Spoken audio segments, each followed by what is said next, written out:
good afternoon, everyone, and welcome to the Heartland Telehealth Resource Center, Missouri Telehealth Network, and Oklahoma State University Center for Health Sciences Telemedicine ECHO.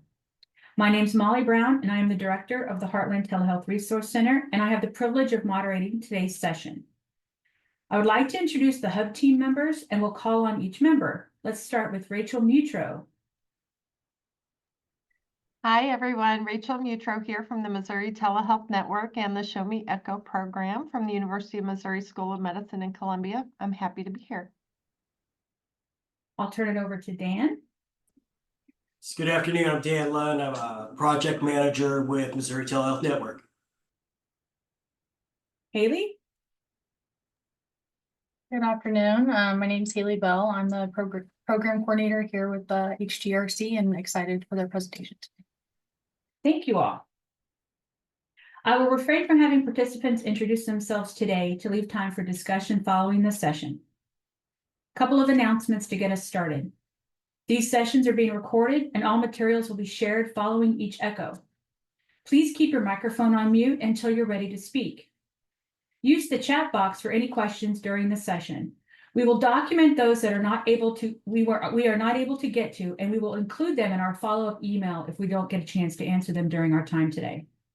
If you would like a certificate of attendance, please email us at htrc@kumc.edu. We will also put that in the chat.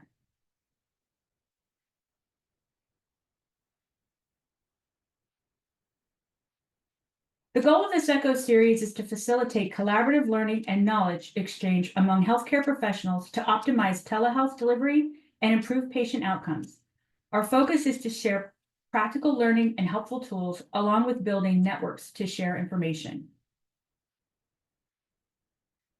As part of our series, I would like to introduce our presenters, Dr. Evelyn Nelson and Dr. Stephanie Punt. Dr. Nelson will lead the session and we will participate in an exercise led by Dr. Punt. Evelyn Nelson is a professor in the Department of Pediatrics and Psychiatry at the University of Kansas. She began at KU Medical Center after completing a pediatric psychology internship at the University of Miami Mailman Center and graduating from the clinical psychology program at the University of Kansas. Since 1999, Dr. Nelson has pioneered school-based telebehavioral health and is an expert in child telebehavioral health. Her team's multi-state Telehealth Rocks CanAware initiative extends behavioral health best practices and social services supports to set all students up for success in the classroom and in life. She is proud to lead Heartland Telehealth Resource Center and the dissemination of telehealth best practices. With over 25 years experience in telepsychology, Dr. Nelson partners with communities to advance technology and share telebehavioral health best practices. Stephanie Punt is a licensed neuropsychologist in both Kansas and California. She has a passion for helping students and families adapt to acute and chronic illness. She received her doctorate from the psychology PhD program at the University of Kansas with an emphasis in health psychology. At UCLA, she completed her predoctoral internship and postdoctoral fellowship, where she specialized in the assessment and treatment of traumatic brain injury recovery. She is interested in developing and leading programs that bolster resilience and behavioral strategies related to the mind-body connection.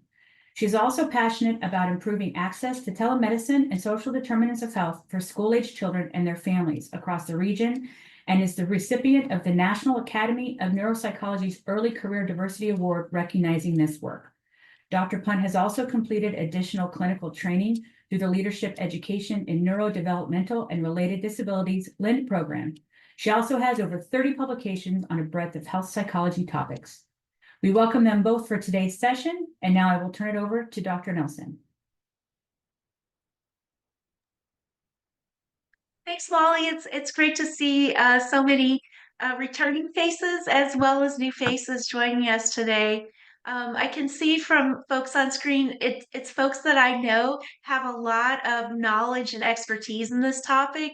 So I just would invite you all to type information in the chat and also unmute yourself because, again, I see from our folks online, it's a group that has a lot of knowledge in this area. What we're going to touch base about today is looking at Hilty's model of digital wellness, especially looking at some of the warning signs of telehealth practice fatigue and burnout. We're going to share some strategies to advance digital wellness in line with professional and ethical best practices. It's a huge topic, so what we're talking about today really focuses in on provider strategies. We'll briefly show some of Hilty et al.'s broader strategies for overall work and work site strategies, but today we're focusing on provider strategies. We'll do a practice of a wellness strategy together. Dr. Punt will be joining us here in just a minute to share that strategy, just kind of to get us thinking about our own digital wellness toolkits. And then finally, we'll identify some resources and share those at the end of the presentation. Next slide, please. Just saying I don't have any disclosures. And next slide. So, oh, if you could go back to the previous one. Thank you.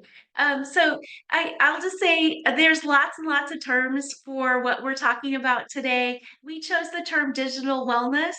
I really like the definition, so I'm going to share that in just a second here. But I'm just acknowledging there's lots of other terms. There's digital balance and virtual well-being. You may have your favorite term, and that's awesome. It'd be great if you have one you just love. Feel free to share that in the chat. But just saying, we're really taking a broad view of the topic. So we're looking at how wellness is impacted by telehealth practice and broader uses of technology. So the definition that I'm really looking at, again, it's very aspirational, is the practice of developing a healthy relationship with technology in order to advance your professional and personal life.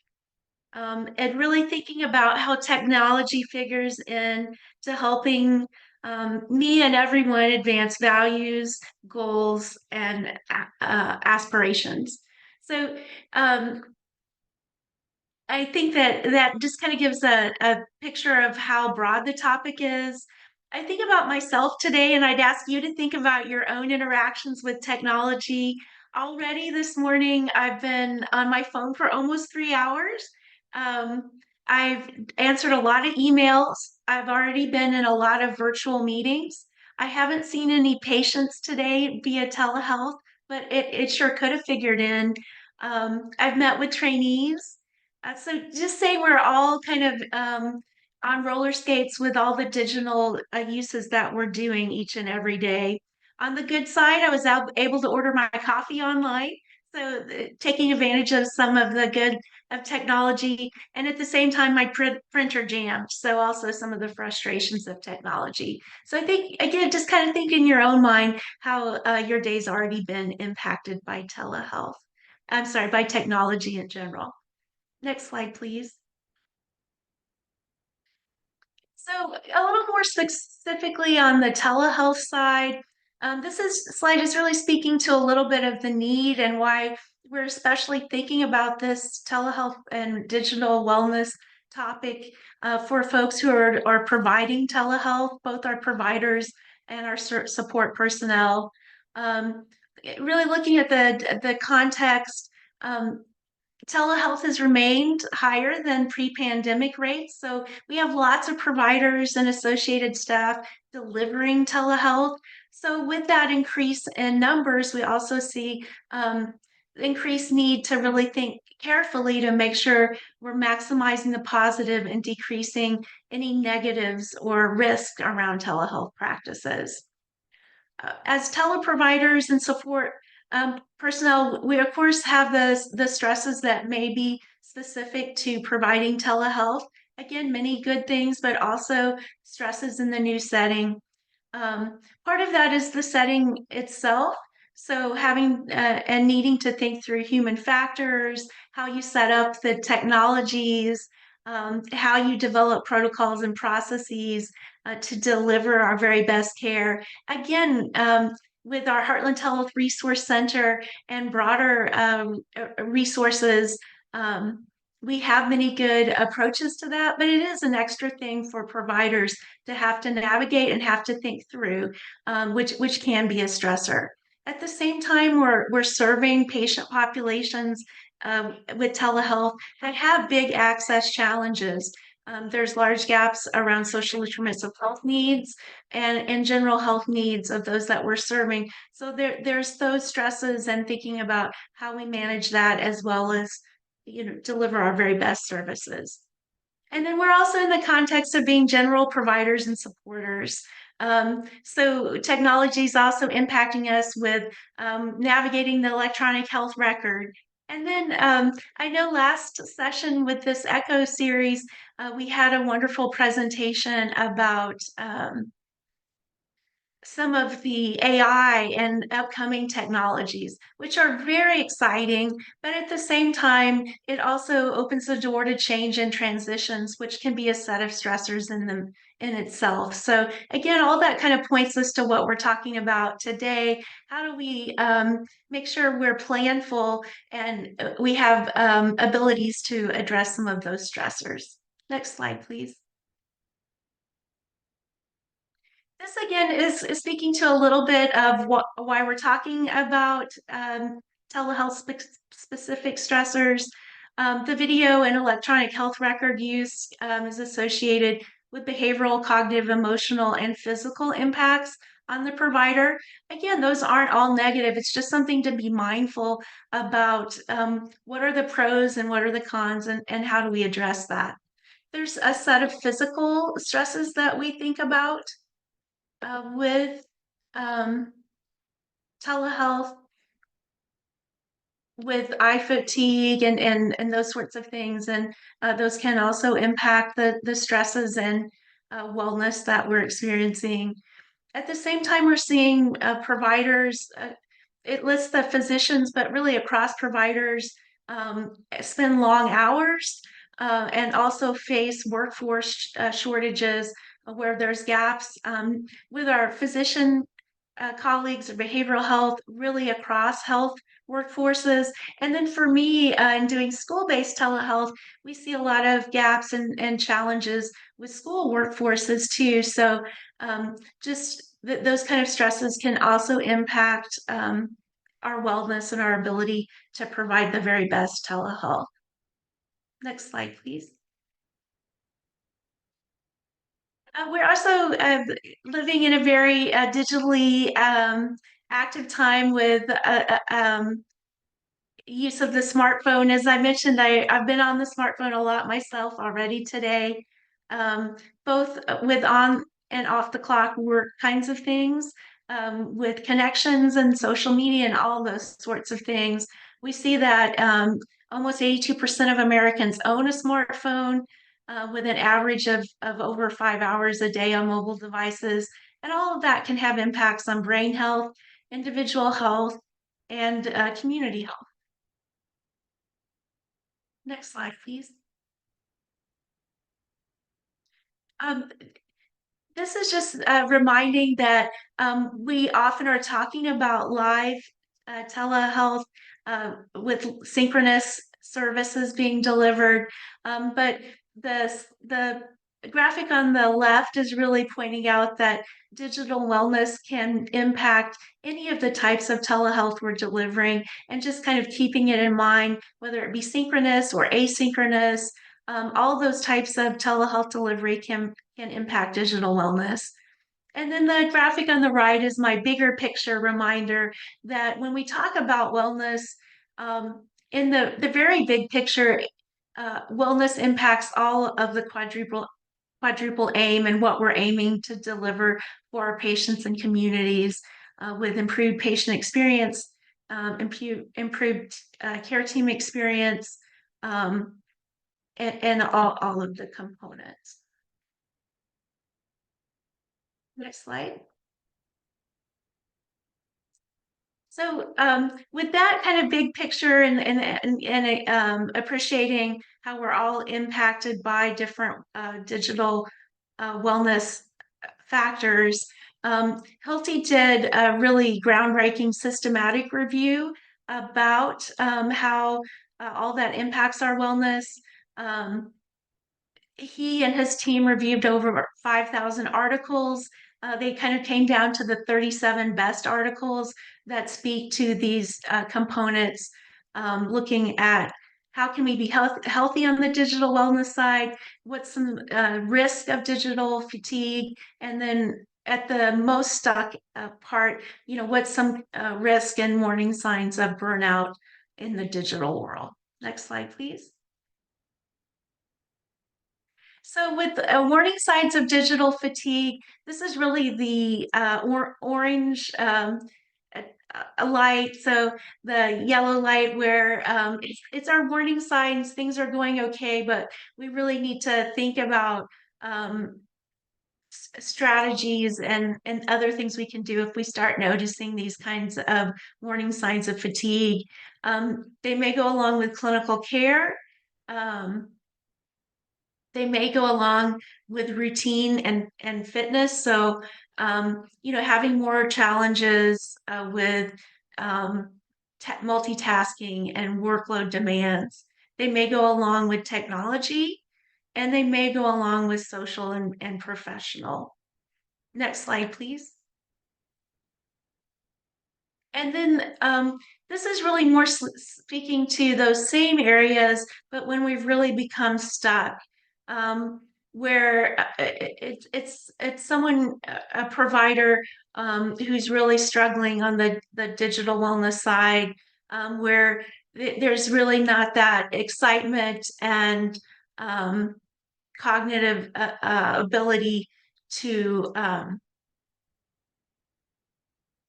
provide the kind of care that we're all aiming to provide. So we see that there's being stuck in clinical care, in routine and fitness, on the technology side, and on the social and professional side. Next slide, please. So the good part and what Hilty really leans into with his review is there's also many things that we can do to more promote the wellness if we're seeing that yellow warning signs, or if we're experiencing or being stuck or really experiencing some burnout. And again, all these align with the clinical care, routine fitness, the technology inside, and the social and professional. I'm going through this slide fairly quickly just to say we'll talk a little bit more about it in a minute. I want to make sure we get to our exercise. So with that, I'm going to turn it over to Dr. Punt. She's going to give us an in-session example of one of these strategies. Dr. Nelson, I believe in true form of what we're going over today. Dr. Punt may have been held up in clinic. And so I have not seen her be able to join yet. Okay, well, thanks for the heads up, Molly. Why don't I go a little bit slower through some of these components then, and see as she's able to join. When we look at digital wellness and health and resilience overall, when we think about the clinical care component, it's really thinking about how we develop a telehealth service that's aligned with our goals. It's looking at therapeutic care and really maximizing why we got into the healthcare professions and telehealth in general, really looking toward the clinical care that aligns with compassionate patient and family-centered care. And it's really a win-win for us being able to deliver our best healthcare and being able to support, for me, it's children and families, but supporting patients and their families overall. When we look at the routine and fitness, the things that we really see align with digital wellness are things like having flexibility and control. Really, it's the idea that you're not stuck in how you're delivering care. You really have the energy and the cognitive ability to kind of flex and support the individual patient that you're seeing. It also goes along with making sure you're scheduling in breaks, taking a stretch break, all those sorts of things. It goes along with being purposeful in what we're doing, and looking at matching the skill with the work, and also being really mindful of what workload is reasonable. That's always one of those continuous improvement kinds of things, and balancing both the individual provider and their broader work site needs, and trying to navigate what workload is both doable, and something you're able to maintain digital wellness. On the technology slide, with going along with digital wellness, we often just think about how do you set up the best possible environment for success. So making it easy to do the right thing is what we often say with those kinds of really ease of use type factors. It may be something like 2 screens to really minimize the burden that the provider has and make it easy for them to do both the telehealth delivery and document in the electronic health record. Thinking about all the staff around to maximize workflows. So again, with burnout, we see the provider really feels stuck and may feel isolated and alone. On the wellness side, we really look at how do we set them up with success with workflows as well to have the support folks, doing the parts that they are experts in and helping support that provider. It may also be around billing, all those sorts of things, and people that help set up for success. And then on the social and professional side, what we look at with the digital wellness side of the coin is really looking at ways to look at warning signs that we're becoming fatigued as a provider. And then when we see those types of warning signs, having go-to strategies to meet needs. So taking a break, engaging in physical activity, all those sorts of things. Another piece is it's even in the digital world, making sure we have strategies and ways to connect with our broader workforce, to really engage and connect with peers and colleagues and trainees. All those sorts of things also go along with digital wellness. And then I know with the social and professional side, we used to talk a lot about work-life balance. We've kind of updated to work-life integration, or some of you on the call may have even more recent language, but kind of that idea of it's always some in flux around priorities and goals with family and home, and just really being kind to ourselves as we're trying to find that particular right boundary line at the time. Next slide. So I'll just ask you, Molly, I can't see very well on screen. I don't know if Dr. Punt has been able to join. Dr. Punt sent us her regrets via email that she's unable to join. There was an emergency that arose. Oh, okay. Thank you so much for letting me know. I think what may be useful is that with both of these strategies, I know we also have videos, especially of the breathing strategy. So it may be something we want to make sure we share out with the audience. I agree. I think this would be a great part of our follow-up when we email the resources from our presentation today that we can send in. Yeah, for sure. I think it's, I have to smile a little bit. It certainly speaks to digital wellness and not being stuck and kind of shifting gears. So I appreciate the audience patience as we kind of go to a plan B. I know that Dr. Punt is sorry to miss today's presentation.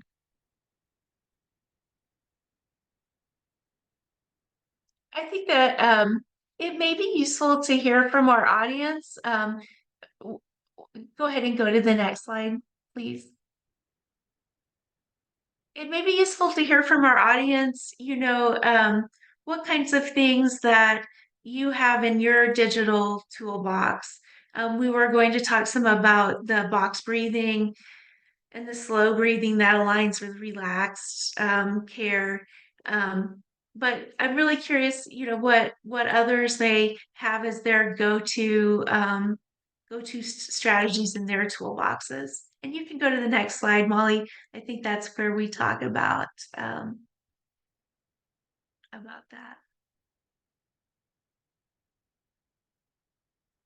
I'll give everyone just a minute to, if you have a favorite, we'd love to hear from you in the chat.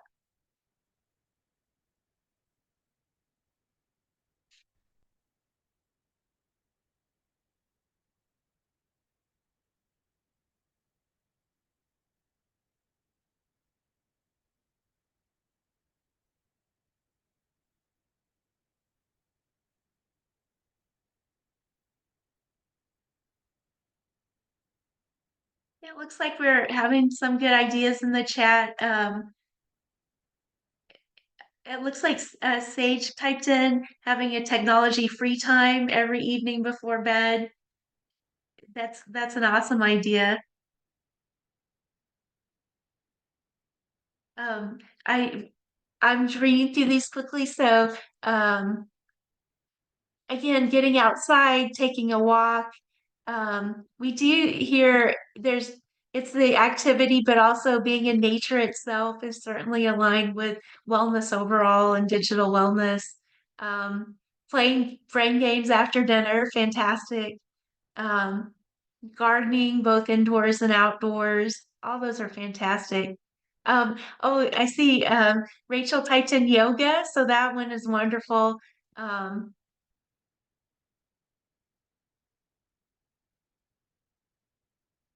both individually and then also, being able to do yoga as groups.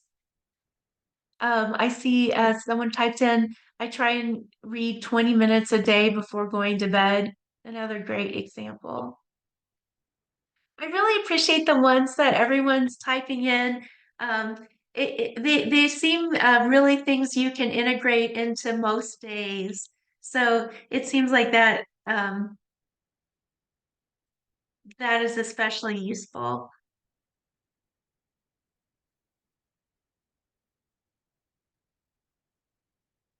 Great point. I see the latest one set my boundaries by and unsetting work text settings.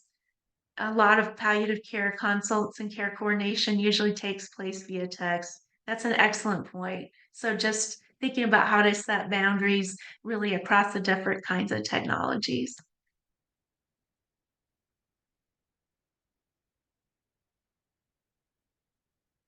Well, as we're talking, feel free to go ahead and add even more into the chat. We'd love to hear from you. Molly, did I miss any in what I'm trying to read quickly? I don't think so. And again, we are taking all of these down. I think they're really good ideas that we will also share with our follow-up when we send it out to all the participants. That sounds great. I think the list that you all just shared, it's I just want to acknowledge it. Sometimes it seems like those are often things we know to do, but it's hard to work into each day, or it's hard when we're in the middle of really stress times to have the bandwidth to think of those things and go to those things. So I really appreciate what you're saying, Molly, sharing a list. And imagine folks may have their own go-to list, either in their head or even written out. But it's really useful to kind of think about maybe having that list ahead of time. So when a person may start to feel stuck or have more digital fatigue or burnout, they're kind of ready at hand and go to. I also really appreciate the examples that were shared because they're ones that you can do in a little dose or you can do in a pretty big dose. So that's super helpful, and being kind to ourselves that a little dose counts too. So if I garden for 5 minutes today, that still counts. Or if I'm able to garden for a couple hours, that still counts. Or if my walk is just 10 minutes around my cul-de-sac, that counts. or in the weekend, I might be able to go for a hike. So I think that's super useful thinking as we're looking at these strategies. Um, Other things we often talk about is, connecting with peers, and really picking each other's brains around different types of digital wellness strategies. Um, I think my um, graduate trainee reminded me of this one, where it's also saying no is a digital wellness strategy too, as well as overall wellness. I know in the chat that someone typed in kind of setting boundaries around texting, and I think this idea goes along with that, just also setting boundaries in general. And um, there's many nice ways to politely say no. It takes some practice, but that one also it can be super helpful with wellness as well as digital wellness. I love some other ones being typed into the chat too. Here we see meditation, a great example, and then a personal wellness strategy is using all my PTO. That is an awesome.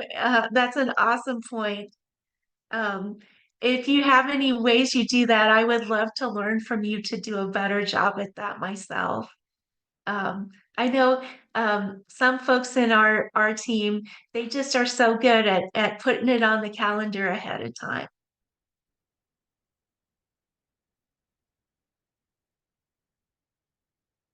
Well, again, as we go through, please, if you have other things, type them in the chat or unmute too.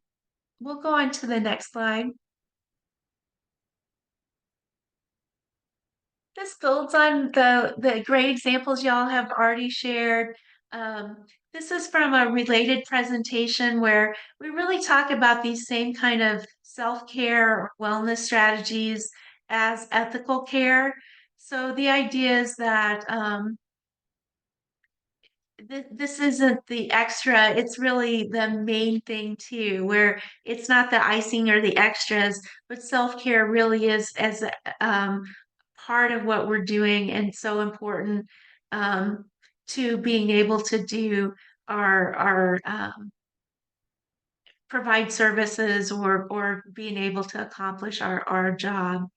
Um, it's kind of that idea that you can't pour from an empty um, pitcher. So the idea is like in taking care of ourselves, it really helps set us up to be able to help care for other folks. As a child provider, we're often talking about the same concept with parents and guardians who are helping support the children we serve. So we often talk with parents about, you know, it's really great for you to learn the breathing strategy and relaxation strategy so you can model it for your child. And you being relaxed and okay makes everything better for the child in their world. So we may use that with parents or with teachers and folks in their environment. So it's kind of that same idea for ourselves as providers, that as we get good at these strategies, it aligns with us being able to better share the strategies and model them, and us being having our glass more full really helps us do all the other important things that we want to do. And we'll share the handout we created for the resources for Mind Body. That's through some of our Ready to Learn wellness series that we did more on the school-based side of things. But we'll make sure and share some of those resources with this group. Just it may also be useful in the settings you all are working. Next slide, please. Again, really aligning with the things that we've touched upon already. With digital wellness, we really think about how do we make it a habit.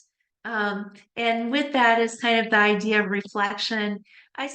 With folks who have joined us today, it really aligns with that already, where you have interest in wellness and you're joining, partly reflecting, the partly aligning with reflection. So it's partly kind of setting a time to reflect, um, and then figuring out kind of what works for you in that process. Some key questions that we also often talk about with reflection in general, that also apply to reflection with digital wellness. Thinking about, what would you change about your day? And something really small. We often talk about SMART goals, but just really starting small and growing. Thinking about what's in your sphere of control, and picking something that you have a little bit more control, and are going to be more set up for success if you're looking at, how do I implement a small change that goes along with digital wellness? Thinking about really what energizes you the most, that can really fill you in personally on, what's a good strategy for me to start with, something that just I'm excited to be doing. And at the other side, what drains your energy? So um, if there's something that is just, oh my gosh, it just really gets you stuck, thinking about what's a small step that can mitigate that. Or, often we're in the middle of those and it's hard, but kind of having enough reflection and reflection time to look back. I shared my printer jam today. So I think that's something that it'll be useful for me to think back around if that's if it's always one thing jamming the printer, how can I change that one thing? And it's the same with many of the other things. And again, when we're not in the heat of it, trying to look back and think about how we can mitigate that. Um, some other things that can go along with reflective thinking are, what do you feel most feel during difficult moments? And then also thinking about how to showcase your strengths each day, and really lean into those strengths. I'll put you on the spot, Molly. I know you went to some recent training around the habit of reflection, and where that was an important concept. Were there any things from that experience that might be especially useful around digital wellness? I think one of the things that was on one of the previous slides was the connecting with your peers and talking about ways to also help each other out during these times. We are, a lot of us are, remote workers, or we do a lot of things on screen, as you have shared with us so far. And I really think that even the peer connection or colleague connection, or even the friendships that we can have to share some of these ideas, it's exactly what was put in the chat, some things that we don't think of. And I think the point of being able to take some of those larger bits and turn them into 5 minutes or 10 minutes as we go through some of the self-reflection of what may have caused a little bit more digital stress today versus maybe what didn't, and then where those spaces are where we can insert some of these practices that have been shared. But I like the idea too of adding peer, the peer connections. Yeah, that's a great point.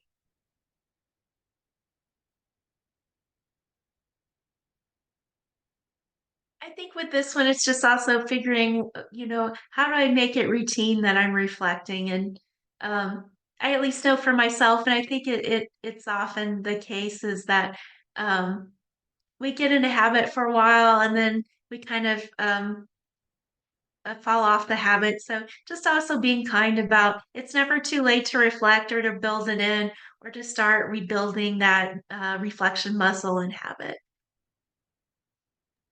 I think that's a great point too, that it's never too late. And what works today may not work tomorrow, and may not work, later on in the week. So I think that's a really good idea, that you can always put this into practice at any time.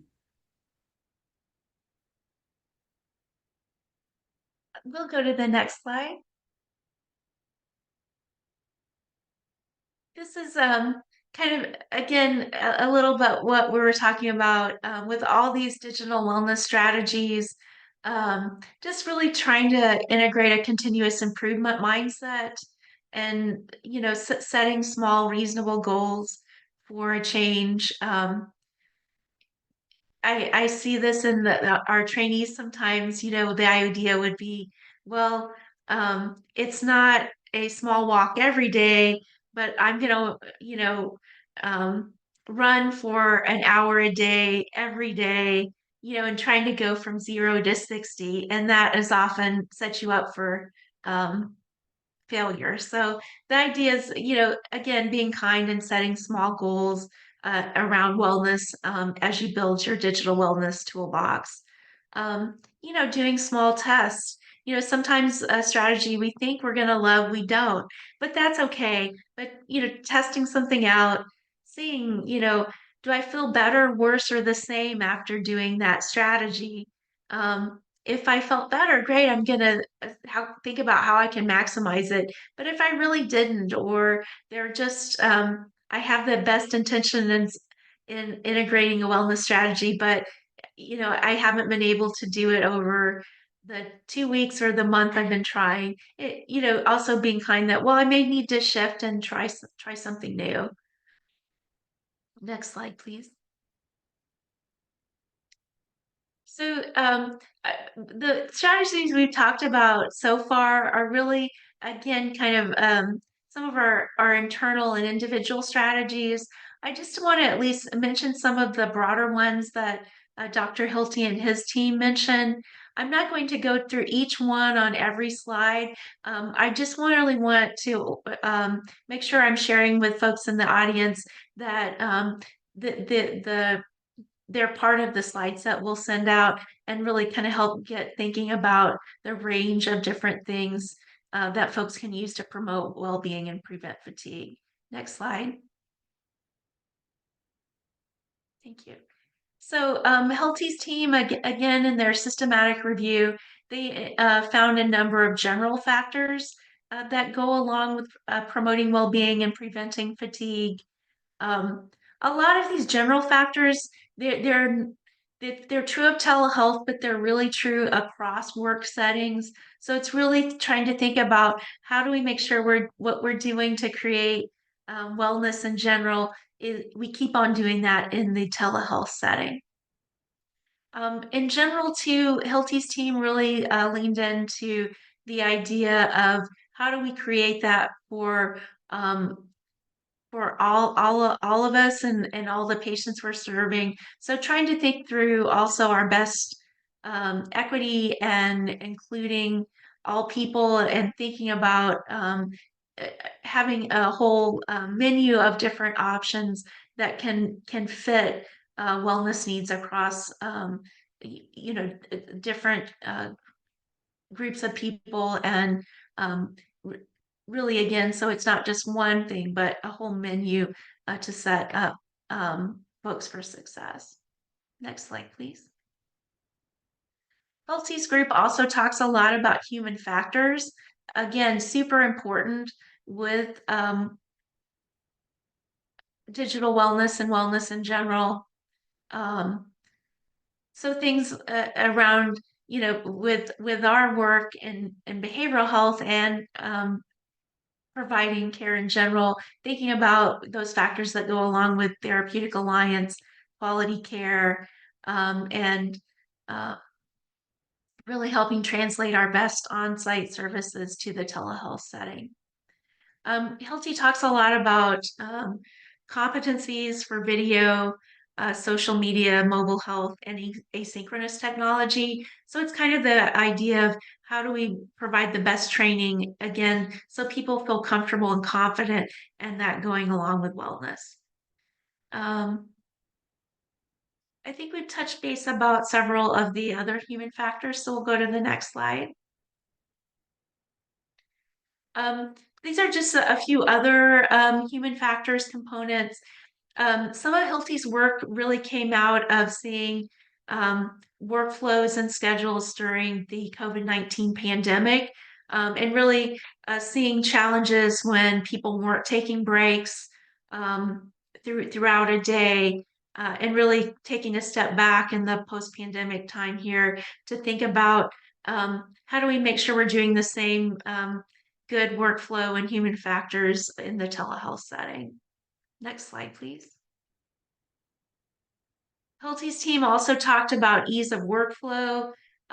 So again, just trying to think through with telehealth, how do we make sure it's the same kind of things around scheduling. So thinking through what we're doing before telehealth, during telehealth, and after telehealth to of course support the patient, but also support ourselves and making it as easy as possible on the workflow side so we can really do our best work and maximize wellness.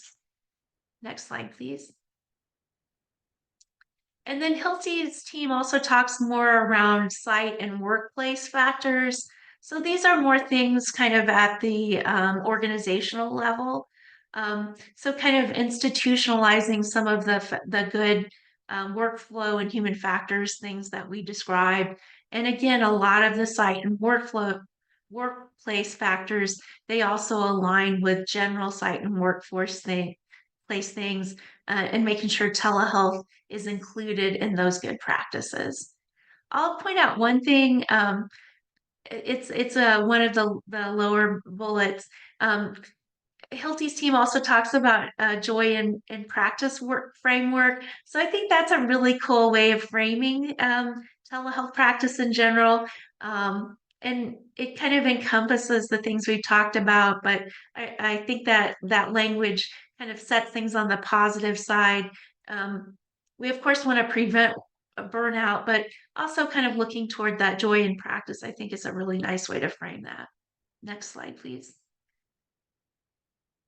Hilti's group also it really again focuses on training and mentoring. And having with telehealth that not being a one-time thing, but thinking about ongoing support of colleagues and continuing education, all those sorts of things to make sure that folks feel supported in telehealth. I know our telehealth resource center and the colleagues on the expert panel and on this call today, they've done a lot of work around telehealth readiness and also lots of really creative ways to address some of the challenges that contribute to digital burnout. So again, I know it's a self-serving comment, but I would really encourage folks to check out those resources and really the team would love to help support with any of those kinds of things that again can help set folks up for success and maximize wellness. Next slide, please. And then just some of our final thought. I just want to again thank you all for kind of shifting gears with the presentation today. I appreciate all the good comments in the chat. We hope we'll be able to deliver the exercise again. We'll send that out more in video form. In talking with folks as I was preparing for this presentation, from our internal team and broader providers in our institution that are delivering telehealth. Kind of the theme that came out when I asked them, what's been important to your digital wellness?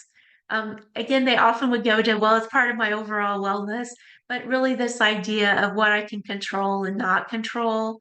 That was just really the theme that came out across most of the folks that I was able to chat with. So I think that we just wanted to end it on that note where kind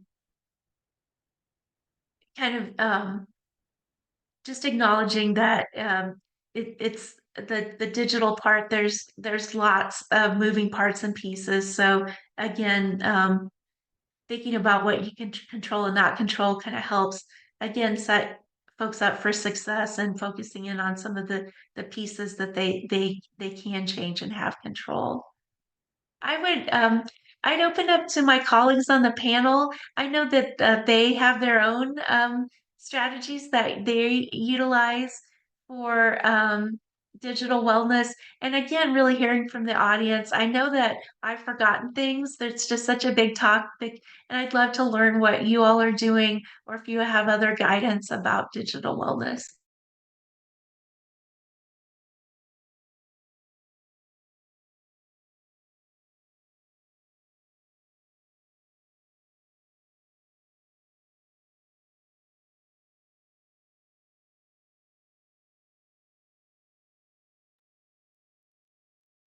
Those of you with anything to share, please feel free to come off mute if you'd like.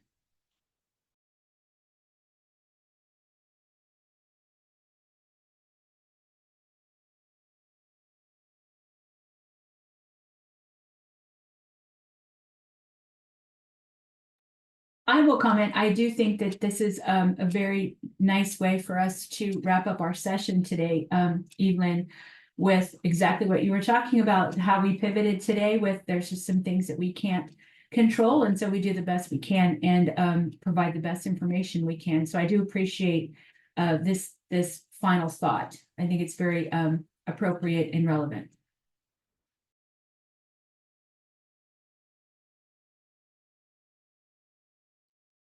Well, I know it's a busy time with folks headed back to school and the start of the fall. So I just really appreciate folks joining today and all your great comments. I hope you have a great week. Thank you very much for presenting today, and we're grateful to have your time with us. I will share very quickly, as part of the resources that Dr. Nelson shared earlier in the National Consortium of Telehealth Resource Centers, we will be facilitating our national webinar series topic on September 19th with one of our very own presenters, Samuel Carnes with the Oklahoma Complete Health. So please look for that registration and let us know if you have any questions. Again, please email us if you would like a certificate of attendance. You stop sharing. You can always visit our website too for more information. And we're very grateful and thankful that you joined with us today. Have a great week.